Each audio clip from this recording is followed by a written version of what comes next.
এবার মানুষের মুখে খাবার তুলে দিতে সরকার ২০০ হাতি হত্যার অনুমতি দিয়েছে। সম্প্রতি জিম্বাবুয়েতে ভয়াবহ এক খরার কারণে তীব্র খাদ্য সংকট দেখা দিয়েছে, যার ফলে এ সিদ্ধান্ত নিয়েছে দেশটির সরকার। কর্তৃপক্ষের দাবি, দেশে হাতির সংখ্যা অনেক বেশি এবং মানুষের মধ্যে খাবারের অভাব মেটাতে এই উদ্যোগ নেওয়া হচ্ছে। তবে প্রাণী অধিকার কর্মী ও সংরক্ষণবিদরা এ পদক্ষেপের কঠোর সমালোচনা করেছেন। Zimbabwe parks and wild life অথরিটির মুখপাত্র তিনাশে ফারাও জানান, দেশের অর্ধেক মানুষ তীব্র ক্ষুধার ঝুঁকিতে রয়েছে। এ পরিস্থিতিতে তারা ২০০ হাতি মারার লক্ষ্য নিয়েছেন। বর্তমানে জিম্বাবুয়ের মোট হাতির সংখ্যা ৮৪,০০০, যা দেশটির ধারণ ক্ষমতার প্রায় দ্বিগুণ।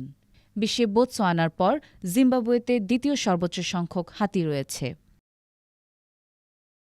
দেশটির পরিবেশমন্ত্রী সিথেমবেসো নেওনি জানিয়েছেন, হাতির সংখ্যা এত বেশি হয়ে গেলে তাদের টিকে থাকার উপাদান কমে যায় এবং মানুষের সঙ্গে সংঘর্ষের আশঙ্কা বৃদ্ধি পায়। বিশেষ করে সংঘর্ষের সম্ভাবনা বেশি এমন অঞ্চলে হাতি হত্যার প্রক্রিয়া শুরু করা হচ্ছে।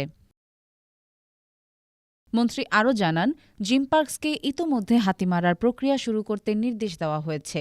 জানা যায়, জিম্বাবুয়ের সর্বশেষ খাওয়ার জন্য হাতি মেরেছে ১৯৮৮ সালে।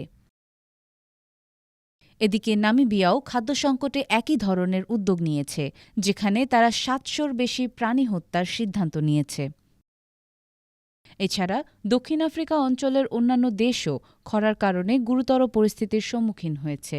জাতিসংঘের রিপোর্ট অনুযায়ী জিম্বাবুয়ের ৪২% মানুষ দারিদ্র্যসীমার নিচে বসবাস করছে এবং আগামী কয়েক মাসে খাদ্য সহায়তার প্রয়োজন হবে।